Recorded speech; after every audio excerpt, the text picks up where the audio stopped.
नवीन वर्षाच्या पूर्वसंध्येला लोक आपापल्या पद्धतीने नवीन वर्षाचं स्वागत करण्याचा प्रयत्न करत होते. भीतीदायक, वृद्ध आणि विचित्र दिसणारे मिस्टर स्क्रूज त्यांच्या ऑफिसच्या खिडकीतून बाहेर पाहत होते. काय फालतूपणा आहे, एवढ्या थंडीत लोक बाहेर फिरत आहेत. मला नवीन वर्षाचं स्वागत वगैरे मुळीच आवडत नाही. मिस्टर स्क्रूज त्यांच्या टेबलवर बसून त्या लोकांची सूची पाहत होते ज्यांच्याकडून त्यांना पैसे येणार होते.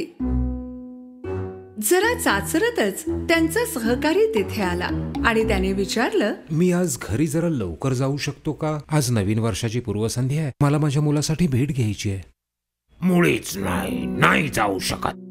भेट म्हणे, जा काम करा. आणि एवढ्या शेवटच्या क्षणाला का? आधीच घ्यायचं होतं ना. उदास मनाने त्यांचा सहाय्यक आपल्या कामाला लागला. त्याच वेळी दरवाजा वाजला. त्यांच्यासारखाच विचित्र दिसणारा कुत्रा दरवाजावर भुंकत होता.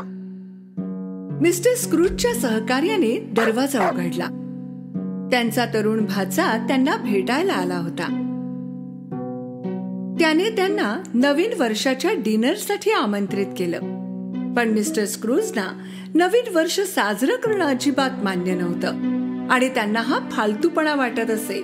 त्यामुळे नेहमीसारखंच आजही त्यांनी डिनरला नकार दिला. त्यांचा भाचा निघून गेल्यावर दरवाजा पुन्हा वाजला. ओ, आता काय आहे? मला एकटं सोडा, मला काम करू द्या. यावेळी 2 माणसे आत आली आणि त्यांनी विचारले, अनाथांना काही दान मिळू शकेल काय? मिस्टर स्क्रूजने त्यांना पैसे देण्यास नकार दिला. जा इथून, जा, दुसरीकडे जा. माझ्याकडे रस्त्यावर फेकायला पैसे नाहीयेत. उदास मनाने ती माणसे देखील निघून गेली. संध्याकाळी मिस्टर स्क्रूज घरी गेले. त्यांनी पायजामा घातला आणि ते सोफ्यावर बसले. त्याच वेळी काही विचित्र घटना घडू लागल्या.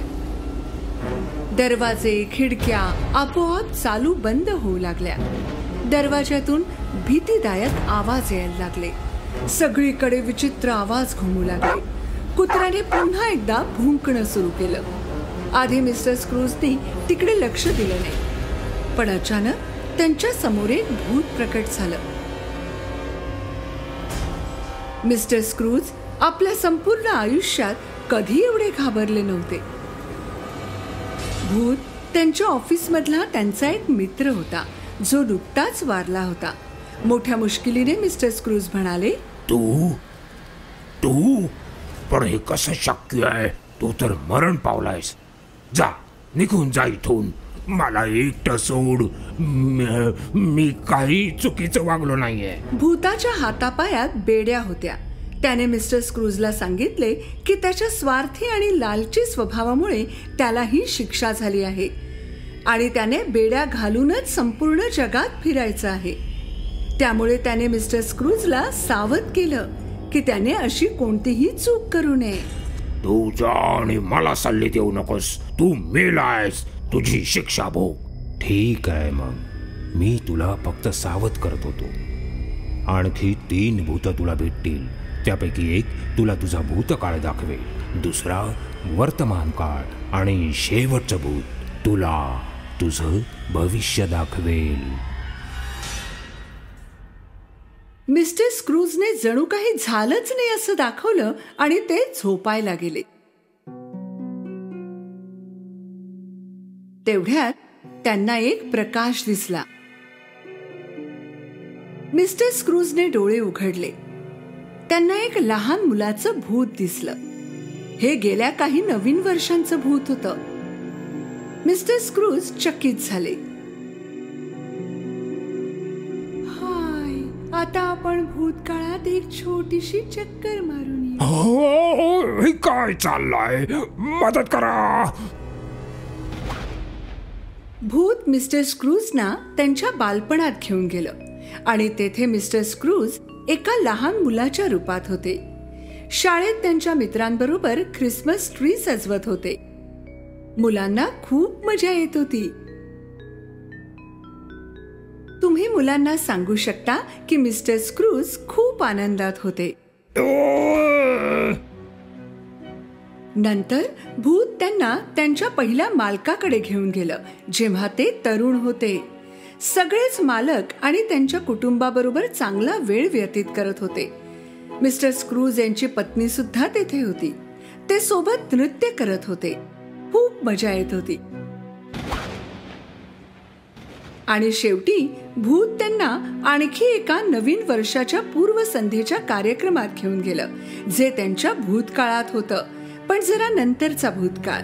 यापूर्वी आपण किती मजा करायचो, तुम्ही माझी काळजी घेत असत, माझ्यावर प्रेम करायचात, पण आता तुमचं फक्त पैशावर प्रेम आहे. माझी तुमच्या आयुष्यात जागा उरली नाही. मला वाटतं आता आपण वेगळं व्हावं. यापेक्षा जास्त पाहू न शकल्यामुळे मिस्टर स्क्रूज यांनी भूताला परत नेण्याविषयी विनवलं आणि ते अचानक घरात होते. यावेळी एक भव्य हिरव्या रंगाचं भूत त्यांच्या समोर प्रकटलं. आता मिस्टर स्क्रूजना खूप भीती वाटली. हे या नवीन वर्षाचं भूत होतं. चल माझ्या बरोबर पाहूया या नवीन वर्षामध्ये काय होत आहे. ते काही बोलणार इतक्यात त्यांना जाणवलं की ते त्यांच्या सहकार्याच्या घरात आहेत. त्यांच्या गरीब सहकार्याच्या घरात एक साधारण डिनर टेबल होतं. मिस्टर स्क्रूजना वाटलं की कुटुंबात प्रत्येक जण त्यांचा द्वेष करतो, पण त्यांनी पाहिलं की असं काहीही नाही. त्यांचा सहकारी उभा राहिला आणि त्यांच्याशी बोलू लागला. मला काम करण्याची संधी दिल्याबद्दल आणि वेळेवर पगार दिल्याबद्दल मी मिस्टर स्क्रूज यांचा आभारी आहे. आज त्यांच्यामुळेच आम्ही भोजन करू शकतो.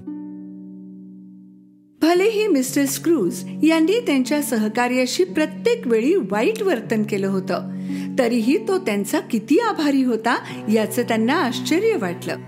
त्यानंतर त्यांनी सहकार्याच्या आजारी मुलाकडे पाहिलं. मुलगा टेबलाच्या वरच्या कोपऱ्यात त्याच्या व्हीलचेअरवर बसला होता. तो सडपातळ आणि आजारी दिसत होता. मिस्टर स्क्रूजना मुलाविषयी फार वाईट वाटलं. हा मुलगा खूप आजारी आहे आणि त्याच्या जवळ फार वेळ उरला नाही. हे ऐकून मिस्टर स्क्रूज जास्तच उदास झाले.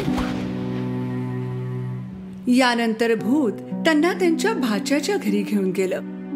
त्याचं कुटुंब डिनर करताना आनंदी दिसत होतं. तेथे एक खुर्ची रिकामी होती जी त्यांची वाट पाहत होती. आज काका आपल्या बरोबर असायला हवे होते. मिस्टर स्क्रूजना अशा दृश्याची अपेक्षा नव्हती. त्यांनी नेहमी असाच विचार केला की त्यांचं कुटुंब त्यांचा द्वेष करतं.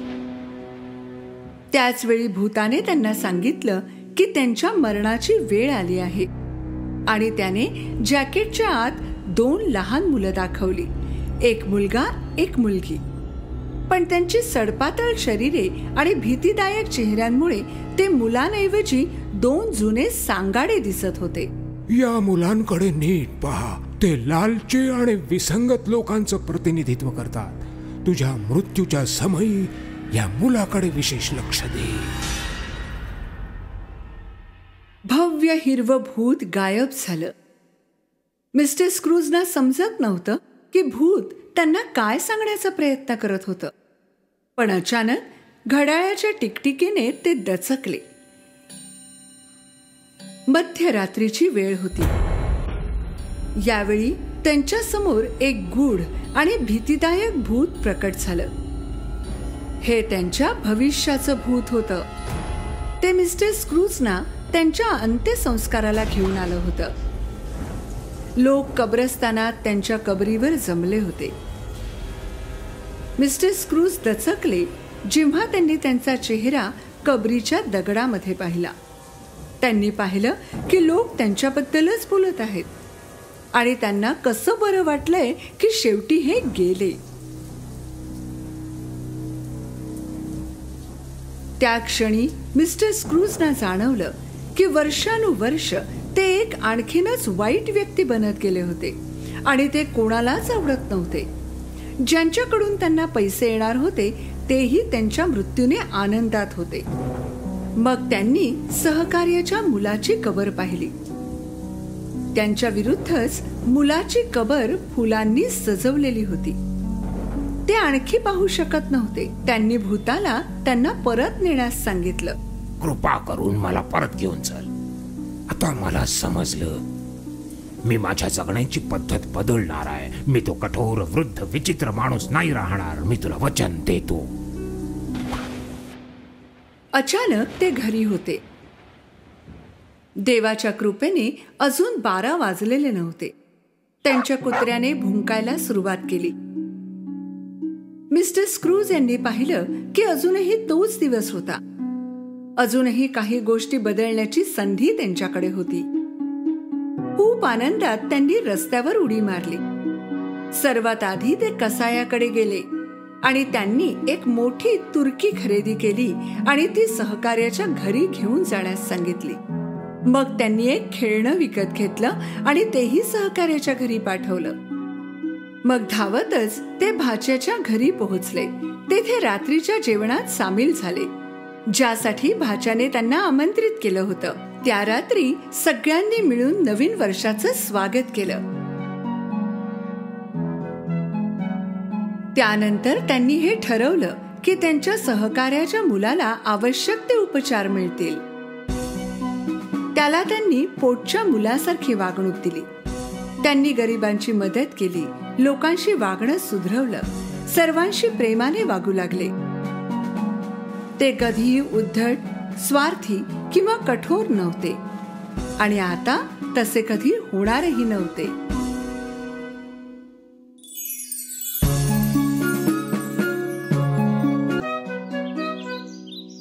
खूप वर्षांपूर्वी एका जंगलाजवळ एका जुन्या घरात एक दाम्पत्य राहत असे. ते आनंदी आणि शांततेत जीवन जगत होते. फक्त एकच दुःख होतं की त्यांना मूलबाळ नव्हतं. एकदा म्हातारी स्वयंपाकघरात बिस्किटसाठी कणिक मळत होती, तेव्हा तिचा नवरा तेथे आला. काय ग, आज तू काय बनवतेस? अहो, आज मी एक जिंजर ब्रेड माणूस बनवत आहे. म्हातारीने कणिक मळली आणि त्याला जिंजर ब्रेड माणसाचा आकार दिला. त्याला ओव्हनमध्ये ठेवून ती बसून राहिली आणि जिंजर ब्रेड व्यवस्थित शिजायची वाट पाहू लागली.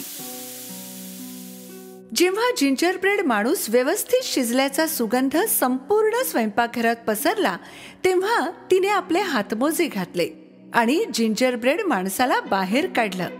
आता वेळ होती त्याला सजवायची. तिने कॅन्डीचा उपयोग करून, सुंदर नाक आणि किशमिशचा उपयोग करून त्याचे डोळे बनवले.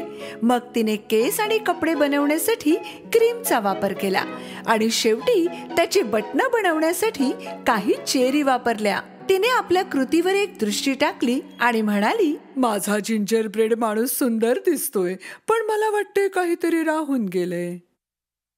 म्हातारीने त्याच्याकडे पुन्हा एकदा पाहिलं आणि अरे हो, त्याचे ओठ, मी त्याचे ओठ बनवायला विसरूनच गेले. तिने क्रीमचा वापर करून जिंजर ब्रेडच्या चेहऱ्यावर ओठ बनवले. चला, आता माझा जिंजर ब्रेड पूर्ण झाला. त्याच वेळी एक विचित्र गोष्ट घडली. धन्यवाद. पण हे कसं शक्य आहे? तू बोलू शकतोस? जिंजर ब्रेड माणूस अचानक उठून उभा राहिला आणि त्याने धावायला सुरुवात केली. हो, आणि मी धावू सुद्धा शकतो. जिंजर ब्रेड माणसाने स्वयंपाकघराच्या बेंचवरून खुर्चीवर आणि मग जमिनीवर उडी मारली आणि मग बागेकडे दरवाजातून जोरात धावत गेला. परत ये, अरे परत ये. म्हातारी ओरडली. जिंजर ब्रेड बोलत बोलत धावत होता. धावा, जेवढे धावू शकाल तेवढे धावा. मला कोणी पकडू शकत नाही, कारण मी आहे जिंजर ब्रेड माणूस. म्हातारी बागेत गेली आणि जिंजर ब्रेडच्या मागे धावू लागली. म्हाताऱ्याने खिडकीतून बायकोला धावताना पाहिलं. अगं, तू का धावतेस? म्हातारीने धावतानाच नवऱ्याला उत्तर दिलं, माझा जिंजर ब्रेड माणूस पळाला, मी त्याला पकडण्याचा प्रयत्न करते. म्हातारा काहीच बोलू शकला नाही. म्हातारी धावत होती, पण जिंजर ब्रेड माणूस इतक्या जोरात धावत होता की त्याला पकडणं अशक्य होतं. काही वेळानंतर जिंजर ब्रेड माणूस एका शेतात पोहोचला. एका चरणाऱ्या गायीने त्याला पाहिलं. किती छान बिस्किट आहे, मला त्याला पकडून खायला हवं. गाय सुद्धा जिंजर ब्रेडच्या मागे धावू लागली. थांब, पळू नकोस, मी तुला खाणार. धाव, जेवढ्या जोरात धावता येईल तेवढं धाव. ती म्हातारी सुद्धा मला पकडायचा प्रयत्न करते, पण मला कोणीच पकडू शकत नाही, कारण मी आहे जिंजर ब्रेड माणूस. म्हातारी आणि गाय जिंजर ब्रेड माणसाच्या मागे धावत होते आणि यावेळी एका डुकराने जिंजर ब्रेड माणसाला पाहिलं. जिंजर ब्रेड माणूस, माझ्या तोंडाला पाणी सुटलं. धाव, मी तुला पकडतो. जिंजर ब्रेड माणसाने धावतानाच डुकराला उत्तर दिलं. धाव, जेवढा जोरात धावू शकशील तेवढा धाव. ती म्हातारी आणि गाय सुद्धा मला पकडायचा प्रयत्न करते, पण कोणीच मला पकडू शकत नाही, कारण मी आहे जिंजर ब्रेड माणूस. जेव्हा ते धावत होते, जिंजर ब्रेड माणूस पुढे आणि त्याच्या मागे म्हातारी, गाय आणि डुक्कर धावत होते. त्याच वेळी एका कोंबडीने जेवण शोधत असताना जिंजर ब्रेडला पाहिलं. अरे, हे तर माझं दुपारचं जेवण आहे. आता कोंबडीही त्याच्या मागे धावू लागली. तू जेवढा जोरात धावू शकतोस धाव जिंजर ब्रेड माणसा, मी तुला पकडणारच. या, धाव, जेवढ्या जोरात धावता येईल तेवढं. ती म्हातारी, गाय आणि डुक्कर सुद्धा मला पकडू शकले नाहीत आणि तू सुद्धा पकडू शकणार नाहीस, कोणीच नाही, कारण मी आहे जिंजर ब्रेड माणूस. जिंजर ब्रेड माणूस पुढे आणि त्याच्या मागे म्हातारी, गाय, डुक्कर आणि कोंबडा धावत होते. सगळेच धावत होते, पण जिंजर ब्रेड माणूस सर्वात जोरात धावत होता. जिंजर ब्रेड माणूस खूप आनंदात होता आणि त्याला स्वतःवर गर्व होत होता. मी जगातला सर्वात हुशार आणि वेगवान जिंजर ब्रेड माणूस आहे. हो, मीच आहे. मला कोणीच पकडू शकत नाही, कारण मी आहे जिंजर ब्रेड माणूस. जेव्हा जिंजर ब्रेड माणसाने पुढे पाहिलं तर समोर एक नदी होती. तो थांबला, कारण त्याला माहित होतं की पाण्यात तो विरघळू शकत होता. ओ, अरे बाप रे, आता काय करायचं? म्हातारी, गाय, डुक्कर आणि कोंबडा जवळ आले होते. त्याच वेळी झाडाच्या मागून एक चलाख कोल्हा पुढे आला. मला पोहता येतं, तुला हवं असेल तर मी मदत करू शकतो. जिंजर ब्रेड माणसाने त्याबद्दल विचार केला. जर तू मला खाल्लंस तर? तू मुळीच काळजी करू नकोस, मी तुला खाणार नाही, फक्त तुला नदी पार करायला मदत करेन. जिंजर ब्रेड माणसाने चलाख कोल्ह्यावर विश्वास ठेवला आणि त्याच्या शेपटीवर बसला. जेवढं शक्य होतं त्याला घट्ट पकडून ठेवलं. कोल्ह्याने नदीत उडी मारली आणि पोहू लागला. दरम्यान म्हातारी, गाय, डुक्कर आणि कोंबडी नदीच्या तीरावर पोहोचले आणि पाहिलं की जिंजर ब्रेड माणूस कोल्ह्यावर बसून नदी पार करतोय. ते असहाय्य होऊन त्याला पाहत होते, कारण ते त्याला पकडू शकणार नव्हते. नदी खोल झाली आणि पाणी वाढू लागले. अरे कोल्ह्या, तुझी शेपटी वर उचल, मी जवळजवळ ओला झालोय. माझ्या पाठीवर ये, ती जागा सुरक्षित आहे. जिंजर ब्रेड माणूस त्याच्या पाठीवर सरकला. ते थोडा वेळ पोहत होते, पण जसजसं पाणी आणखी खोल झालं, कोल्ह्याची पाठही पाण्यात बुडू लागली. मला भीती वाटते की तू ओला होशील. तू माझ्या डोक्यावर का बसत नाहीस? ते आणखी थोडं उंच आहे. जिंजर ब्रेड माणूस त्याच्या डोक्यावर चढून बसला. कोल्ह्याने आपल्या योजनेचा शेवट केला आणि डोके पाण्यात बुडवले. पाणी खूप वाढलंय, तू माझ्या नाकावर का बसत नाहीस? ते आणखी थोडं उंच आहे. तेव्हा जिंजर ब्रेड माणूस कोल्ह्याच्या नाकावर जाऊन बसला. आता ते नदीच्या तीरावर पोहोचणारच होते. कोल्ह्याने जिंजर ब्रेड माणसाला नाकाने उडवलं आणि आपलं तोंड उघडलं. जिंजर ब्रेड माणूस त्याच्या तोंडात पडणार होता आणि कोल्हा त्याला खाणार होता. पण हे होऊ शकलं नाही, कारण जेव्हा जिंजर ब्रेड हवेत होता तेव्हा वरून एक कावळा उडत होता. त्याने जिंजर ब्रेड माणसाला आपल्या चोचीत पकडलं. जिंजर ब्रेड माणसाने कावळ्याला आणखी थोडं पुढे उडू दिलं आणि विचारलं, कावळे आल्याचं बिस्किट खातात का? जेव्हा कावळ्याने बोलण्यासाठी चोच उघडली, जिंजर ब्रेड माणूस खाली पडला आणि त्याच्याने शक्य होतं तेवढा जोरात धावू लागला. जेवढा जोरात धावू शकशील तेवढा धाव. ती म्हातारी, गाय, डुक्कर, कोंबड्या आणि कोल्ह्यानेही मला पकडायचा प्रयत्न केला खूपच, पण पकडू शकले नाहीत, कारण मी आहे जिंजर ब्रेड माणूस. जिंजर ब्रेड माणूस धावतच राहिला आणि कधी थांबलाच नाही. जर जिंजर ब्रेड माणूस धावताना तुमच्या पुढे गेला तर त्याला पकडण्याचा प्रयत्न करू नका, कारण तो जिंजर ब्रेड माणूस आहे आणि कोणीच त्याला पकडण्याची हिम्मत करू शकत नाही.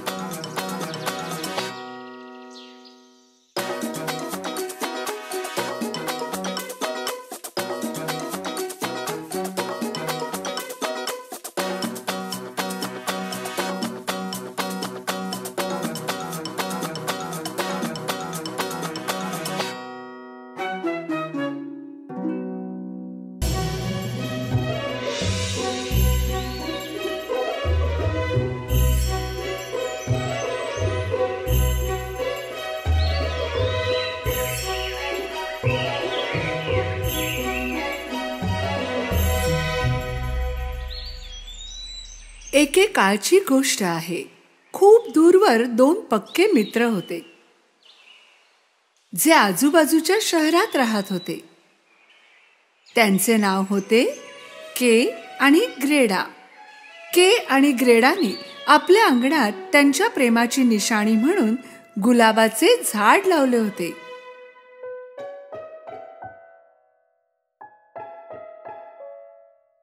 हे गुलाबही त्यांच्या सोबतच मोठे होतील.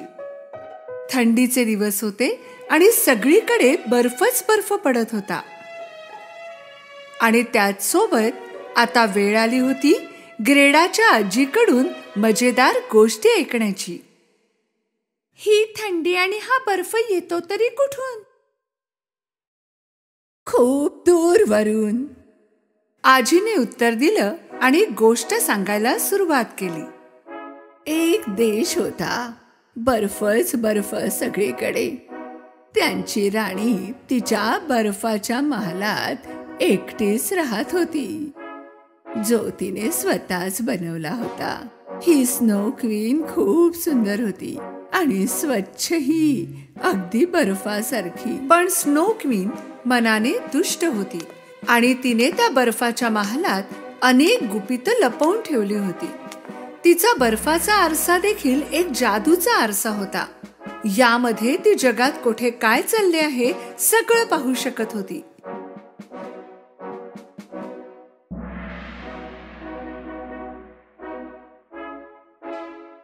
तेव्हाच ग्रेडाला असं वाटलं की स्नो क्वीन खिडकीमधून त्यांना पाहते. के आजी, ती पहा, स्नो क्वीन खिडकीमध्ये. अगं, एखादं थंडीमुळे कुडकुडणारं मांजर असेल. आजी, ती स्नो क्वीन इथे येऊ शकते का? येऊ दे, मी तिला पटकन चिमणीमध्ये टाकून देईन. वितळून पाणी होऊन जाईल त्या वॉटर क्वीनचं. आपल्या बर्फाच्या आरशात स्नो क्वीनने पाहिलं की के काय बोलत होता. तर तू मला चिमणीमध्ये टाकणार आणि वॉटर क्वीन बनवणार काय? माझ्या बर्फाच्या कणांनो, जा आणि माझ्या शक्तीने या मुलाला शोधा. त्याचे हृदय आणि डोळे मला हवेत. त्याच्या नजरेत वाईटपणा भरा आणि त्याच्या हृदयातून प्रेम हद्दपार करा.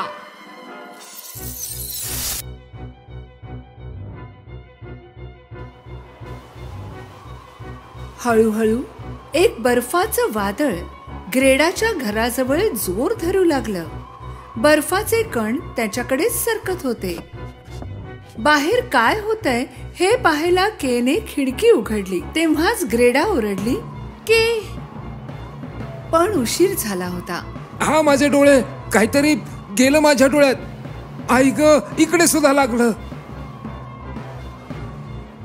आणि तेव्हाच बर्फाच्या कणांनी स्नो क्वीनचं काम करून टाकलं होतं. त्याच्या डोळ्यांना आणि हृदयाला जखम झाली होती आणि के बदलला होता.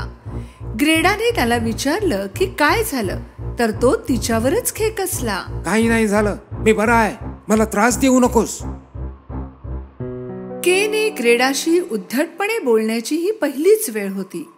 ग्रेडाला काही कळत नव्हतं की तो असा का वागू लागलाय. के सकाळी सुद्धा उद्धटपणेच वागला जेव्हा तो त्याचे स्लेट काढत होता. ग्रेडाने विचारलं की कुठे जातोयस. तो तिच्यावर पुन्हा भडकला आणि आपल्या स्लेटवर बसून निघून गेला. ग्रेडा त्याच्यापर्यंत पोहोचूच शकली नाही. अचानक त्याच्यासमोर स्नो क्वीन आली आणि के तिच्या मागे जाऊ लागला. ग्रेडा काहीच करू शकली नाही, कारण ते अदृश्य झाले. स्नो क्वीन त्याला तिच्या बर्फाच्या महालात घेऊन जात होती. ग्रेडा खिडकीत बसून त्याची वाट पाहायची. दिवस महिने उलटले आणि थंडीचे दिवसही गेले, पण के आला नाही. स्वतःच काही करावं या इच्छेने ग्रेडा बाहेर पडली, आपल्या मित्राला शोधायला, सोबत फक्त आजीने दिलेला आरसा घेऊन.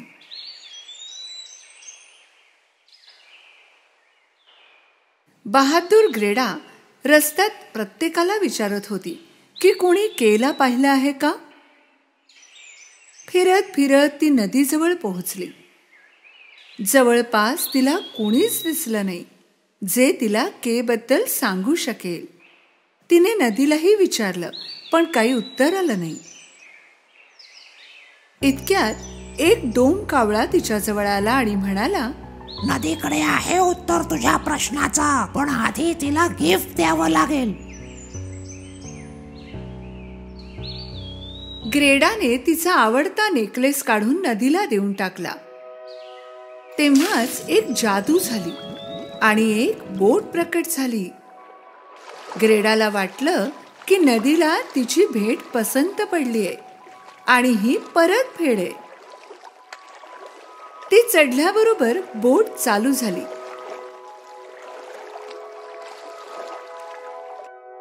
बोट किनाऱ्यावर जाऊन थांबली. तिथे एक गुप्त बाग होती, ज्यात फुलंच फुलं होती रंगीबिरंगी. इतकी सुंदर बाग तिने यापूर्वी कधीच पाहिली नव्हती. पण काहीतरी गडबड होती. या फुलांना सुगंध नव्हता.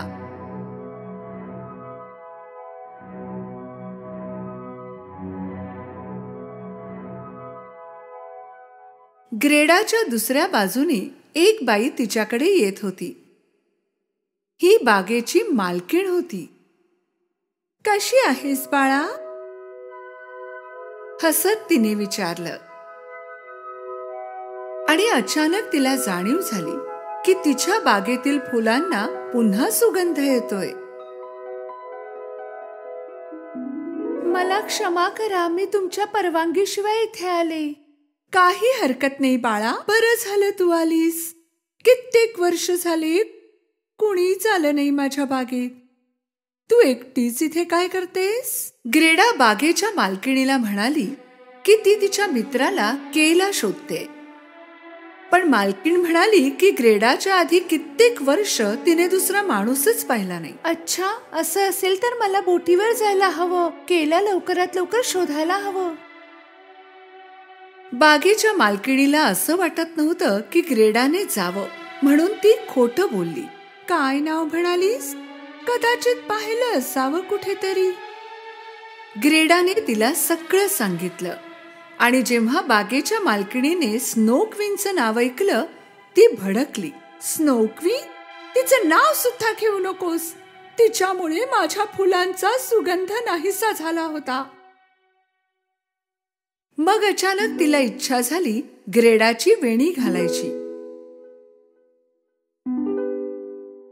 ग्रेडाला काही कळेना की का, पण त्यांनी हट्टच केला. ग्रेडाला हे माहित नव्हतं की तो जादूचा कंगवा होता. या कंगव्यामुळे ग्रेडा सगळं काही विसरली. फक्त आनंद आठवत होता. बागेची मालकीण वाईट नव्हती. तिने असं चांगल्या हेतूने केलं होतं. जेव्हा ती झोपेतून उठली, ग्रेडाला काहीच आठवत नव्हतं. ती इथे कशी आली, का आली, काहीच नाही. मग तिला 2 गुलाब दिसले बागेच्या मालकिणीच्या टोपीवर आणि काहीतरी आठवू लागलं. प्रेमापुढे कशाची जादू चालेल? तिला माहित नव्हतं की ती किती वेळ तिथे झोपली होती. पण तिच्या आवडत्या आठवणी परत आल्या होत्या. ती परत नदीजवळ गेली. बोट तर तेथेच होती, पण कुठे जायचं हे माहित नव्हतं. तेव्हाच एक कावळा तिच्याकडे आला. तो काहीतरी सांगायचा प्रयत्न करत होता आणि ग्रेडा त्याच्या मागे मागे चालू लागली. ते पोहोचले बर्फाच्या समुद्रात. तेथेच एका बोटीवर कावळा जाऊन बसला. ग्रेडा हळूच त्या बोटीपर्यंत पोहोचली. म्हणजे या बोटीने पोहोचणार का मी क्वीनच्या महालात? अचानक काही पायरेट्स तेथे आले आणि त्यांच्यापैकी एक पायरेट मुलगी ग्रेडाशी बोलली, तू तिथेच जाशील जिथे आम्ही जाणार, आणि आम्ही कुठेच जात नाही आहोत. त्याच वेळी स्नो क्वीन प्रयत्न करत होती की केने त्याचा भूतकाळ विसरावा. बरंच काही तो विसरला होता, पण ग्रेडा काही त्याच्या मनातून जात नव्हती. लवकरच तुझं हृदयही थंड करून टाकेन, मग काहीच लक्षात राहणार नाही. पायरेटला जेव्हा ग्रेडाकडून ग्रेडा आणि केची कहाणी कळली, ती म्हणाली की त्याला विसरून जा, कारण त्याचं बाहेर येणं अशक्य आहे. माझा खास मित्र आहे के, मी शोधूनच काढेन. पायरेट मुलीला हा हट्ट विचित्रच वाटत होता. खरं तर तिला वाटत होतं की तिने तिच्यासोबतच राहावं, तिची मैत्रीण बनून. पण ग्रेडा खूप हट्टी होती. त्याला तर मला वाचवायचंच आहे. तिला कुणीच मैत्रीण नाही, त्यामुळे पायरेट मुलीला ग्रेडाचा हा हट्ट खूप आवडला आणि ती तिच्यासोबत जाऊ लागली. दुसऱ्या दिवशी ती तिच्यासाठी एक रेनडियर घेऊन आली. ही संपूर्ण स्नो राज्यातील गतिशील रेनडियर होती आणि ती ग्रेडाला रस्ता दाखवणार होती.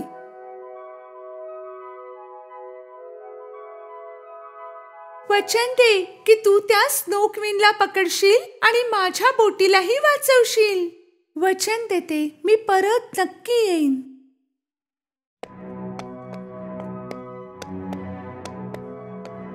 रेनडियरवर बसून ग्रेडा जात होती. तिला आधी जाणून घ्यायचं होतं की स्नो क्वीनला हरवायचं कसं, आणि रेनडियर सुद्धा सांगणार होती. खूप चालल्यावर ते उत्तर टोकाला पोहोचले. तेथे त्यांना एक म्हातारा माणूस भेटला. म्हणजे तू तो आरसा घेऊन आलीसच, हो ना? ग्रेडाला काहीच समजलं नाही आणि त्यांना आरशाबद्दल कसं माहीत, पण तिला हे माहीत होतं की ती योग्य जागी आली आहे. तिने त्यांना तो आरसा दाखवला. म्हणजे मी स्नो क्वीनला यानेच हरवणार. हा तर जादूचा आरसा आहे. यामध्ये सत्य दिसतं, फक्त सत्य. मग ते सत्य भले कुठेही लपलेलं का असेना, हा ते दाखवतो. प्रेमापेक्षा जास्त शक्तिशाली काहीच नसतं. त्यामुळे खरी शक्ती तर तुम्हा सर्वांच्यात आहेच, प्रेमाची शक्ती. त्यांच्यामुळे गेरेडाला माहीत झालं की स्नो क्वीन कोण होती. जर त्याने खरं दाखवलं तर ती तिला हरवू देखील शकते, कारण आधी स्नो क्वीन सुद्धा एक चांगली मुलगी होती, प्रेमाने ओतप्रोत भरलेली. जेथेही ती हात लावायची फुले फुलायची, आणि तिच्या हास्यात सूर्याची चमक होती. ती एक खूप आनंदी मुलगी होती. तिचं नाव होतं लायला. पण सगळ्यांना वाटायचं की ती जादूगरीण आहे, म्हणून तिच्यासोबत कुणीच खेळत किंवा बोलत नसे. एकटेपणाने तिचा आनंद हिरावून घेतला. तिला तिच्या आजूबाजूच्या सगळ्या माणसांचा द्वेष वाटू लागला, आणि एक दिवस तिने एक इच्छा व्यक्त केली. जो मला त्रास देईल त्याचा बर्फ बनेल. आणि मग तिने एक बर्फाचा महाल बनवला. सगळ्यांपासून दूर, एकटा, आनंदापासूनही दूर. ग्रेडा बर्फाच्या महालात पोहोचली आणि तेथे तिला दिसला के, बर्फाची मूर्ती बनवत असलेला. तू सापडलास शेवटी के. तू मला विसरलास? मी ग्रेडा. केने ग्रेडाकडे पाहिलं पण ओळखलं नाही. इथे असलेल्या प्रत्येक वस्तूप्रमाणे त्याचं हृदय देखील बर्फाचं बनलंय. ग्रेडाने तिच्या बोलण्याकडे दुर्लक्ष केलं. सोड याला, आता हा माझा आहे. मी तुला सुद्धा बर्फाचं बनवून टाकेन. नाही करणार तू असं काही. के, आय लव्ह यू. त्याला आठवलं. ग्रेडा, हो मला आठवलं. रागाने स्नोक्विनने तिची जादूची छडी फिरवली जोरात आणि त्यातून निघाला एक भयंकर बर्फाचा खंजीर. तेव्हाच ग्रेडाने तिचा आरसा काढला आणि तो खंजीर त्यावर आपटून अदृश्य झाला. स्नोक्विनने ग्रेडाच्या आरशात पाहिलं आणि तिला काहीतरी विचित्र वाटलं, कारण त्यात तिला दिसला लायलाचा चेहरा. अचानक स्नोक्विन तिच्या गोड रूपात बदलली. ती लायला बनली. धन्यवाद. मला माहितीये की मी कोण आहे. मी पुन्हा स्वतंत्र झाले. Bye bye. के आणि ग्रेडा एकमेकांकडे पाहून हसले. आता ते नेहमी सोबत राहणार होते, एकत्र मोठे होणार, त्या दोन गुलाबांसारखे जे त्यांच्या अंगणात आहेत.